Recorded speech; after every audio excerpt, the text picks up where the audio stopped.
My dear student, this is our next video as per our university curriculum under the subject of database management system. In this video, we will try to cover the topic timestamp based protocols. So timestamp based protocol, its name is suggested that is relevant with time. So this protocol is used for maintaining the sequence or order between the transaction. As we know that the one schedule is loaded with more than one transaction, and one transaction is included more than one instruction. What happen if the multiple transaction are execute at the same time, or the multiple transaction are want to access the one data at a time? So how we will maintain the sequence?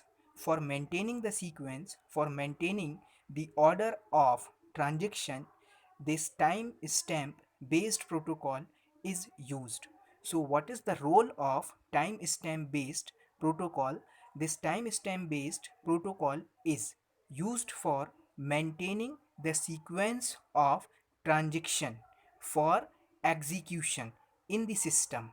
That means the timestamp based protocol are responsible for maintaining the sequence, maintaining the order of transaction in a schedule for execution. That means which transaction is come first, then which transaction will come next. For maintaining this sequence, timestamp based protocol is used. Say for the example, we have a one schedule, as in that particular schedule we have a two transaction, name are transaction T1 and transaction T2. So as per the responsibility or working concept of timestamp protocol, first we decide which transaction will execute first, then which transaction will perform its operation next. Say for the example, for these two schedule, suppose T2 is come first, that means T2 is the one transaction of schedule is execute or perform its operation first, then after T1 take in place. So with the help of using timestamp protocol, we are make a sequence of these two transactions. So here these two transaction sequence are T2 come first, then after T1 will come.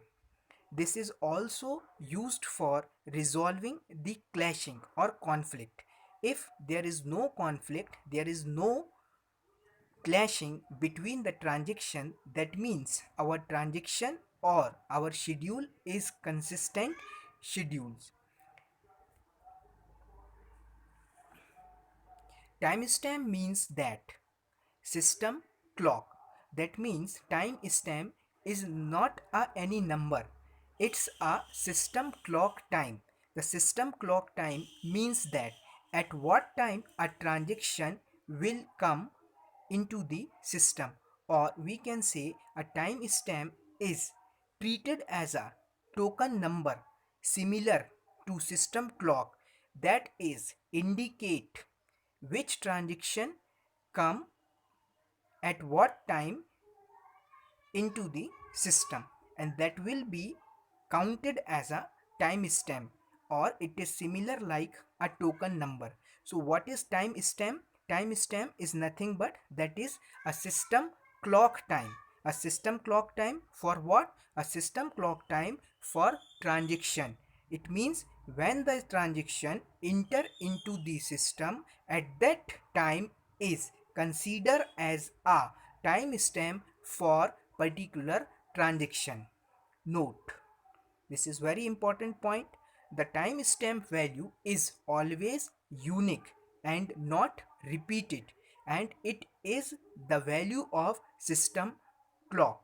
That means at a time, suppose say for the example in the schedule T1, in the schedule we have a transaction T1 and T2. T1 enter into 12. T1 enter in a system at 12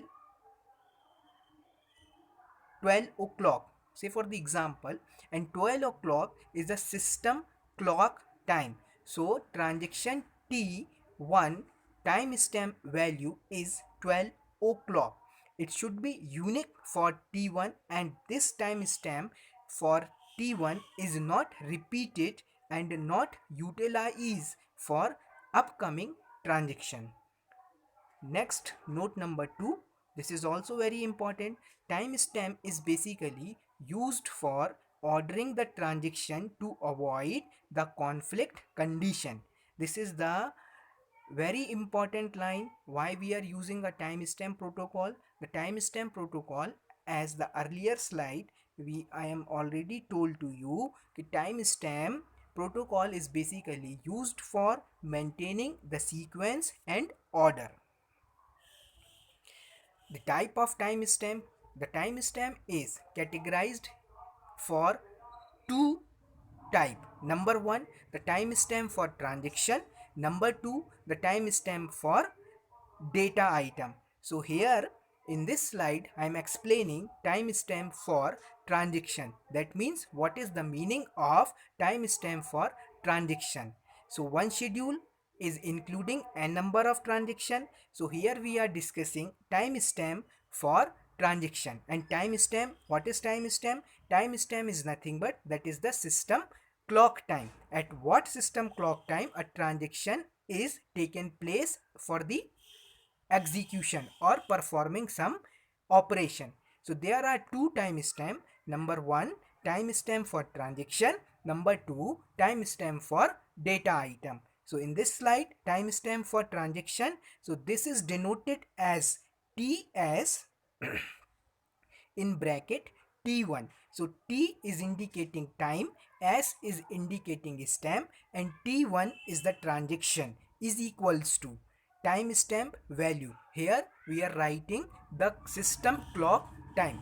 Say for the example, timestamp for T1 is equals to 400. So 400 here is indicating the timestamp value of transaction T1, and here 40 is nothing but this is your system clock time. In general, what we are saying, a transaction T1, its timestamp value is 4. At that system clock time, transaction T1 are enter into the system. This is the basic introduction of timestamp for transaction. The transaction time stamp value is always greater than the previous transaction. This is very important slide. Now as we know that a one schedule is holding the n number of transaction. So let us assume this is the one schedule. At that schedule we have a transaction T1, we have another transaction T2, T3 and T4. Now if we are writing the timestamp value for this, so T1 timestamp value is 2 o'clock, T2 timestamp value is 2:10, and now here we are checking the one condition, that is T1 timestamp value is always less than is next time transaction timestamp value. That means previous transaction timestamp value is always less than the next n plus 1 transaction timestamp value. So another T2 timestamp value is T10 and T3 timestamp value is T11. Now let us check. T2 timestamp value is 210. 210 is less than 211. So it's okay. A T3 timestamp value is 211 and T4 timestamp value is 209. So this is not accepted. This is not possible. So what we learn, the important point in this slide, the every timestamp value of next, that is n plus 1 transaction, is always greater than to previous transaction. So this is very important slide. Input sequence of the transaction is always equals to output sequence. The meaning of this slide, the meaning of this line, suppose T1 come, T1 enter into the first, then T2 enter second. So first T1 out, then after T2 out. So this is the general sequence order maintained by timestamp ordering protocol. Timestamp for data item. This is the another category of timestamp for data item. So now the data item is only used the write or read timestamp. The data item is only used for write and read timestamp. In this table we have a data item A, B, C and applying the timestamp for data item. So A, we are applying here write operation, so we are write like that. W is nothing but that is the write operation dot timestamp A, and read operation, suppose we want to read something in that particular data item A, so we will write capital R dot timestamp. T is instance for time and S is instance for stamp of A in bracket. So A here is the data item, TS is the timestamp, and read is indicating by R and W is indicating write. So this is the way to represent the timestamp for data item. So what is the conclusion of this slide? The conclusion of this slide is, when we are applying the timestamp for data item, then at that time we are able to perform only two operation. Number one, write operation. Number two, read operation. And it will be represented like W dot TS and appropriate data item. Say for the example W dot TS A. So here we are applying the write timestamp for data item A. In the similar manner, suppose I am writing W TS C. So this is indicating W means write operation, timestamp for data item C. How to assign the timestamp or system clock value for data item? As we know that in the previous slide, the timestamp value is equals to system clock value for transaction. When it means that when the transaction is entered into the system, at that time the system clock time is called the timestamp value for transaction. In the similar manner, if transaction T1 is entered into the system at 2, timestamp value 2, and it want to perform write operation at data item A. So the data item A timestamp value is equals to transaction timestamp value. So in a simple word, what we are saying, the data item timestamp value is always equivalent to transaction timestamp value. So now here A timestamp value, here A is the data item and its timestamp value is 2. Why? Because the timestamp value of A is 2 because of the transaction T1 want to do something, perform some operation at on data item A. In the similar manner, if a transaction T3 and its timestamp value is 211, it's want to something, it's want to do some operation at data item A. So what will be the value of A? The value of A, that is the timestamp value of A, when the transaction T3 is perform some operation at on data item A, so it is equivalent to 211. So what we concluded, the data item timestamp value is associated or concerned with the timestamp value of transaction, the transaction that want to perform some operation, either write operation or either read operation to particular data item. So important points: transaction timestamp value never change when they are entered into the system, but read and write timestamp value change as per associated transaction timestamp value. The point number 2 is very important, and this line is the abstract line. Why? Because suppose in the one schedule we have the n number of data item like A, B, C, D. In the similar manner, in the one schedule we have a n number of transaction, say for the example T1, T2 and T3.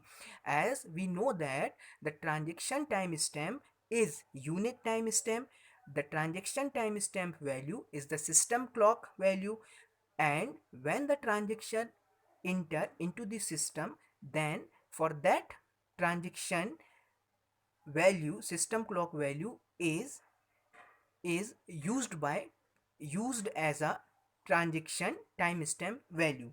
So here the read and write operation is performed by various transaction, not only the one transaction, at on the various data item, not only the one data item. That's why to read and write timestamp value are change as per the appropriate transaction. Say for the example, if T1 want to use data item A, so the timestamp value of A is equivalent to transaction timestamp value of T1.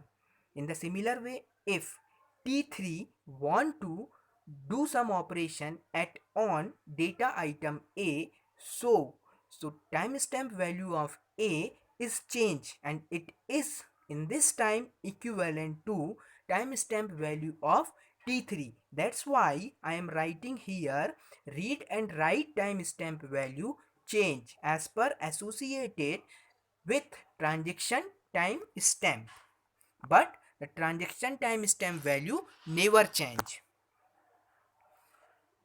So this is the brief and basic introduction part of timestamp based protocol. So timestamp based protocol is widely used in the DBMS for maintaining the sequence of transaction or maintaining the order of transaction. There are two category of timestamp based protocol, that is transaction timestamp and the data item timestamp. The data item timestamp is nothing but that is equivalent to transaction timestamp value and its change, but the transaction timestamp value is never change. And one more important things, the transaction timestamp value is always equivalent to system clock value. So thank you so much for listening me.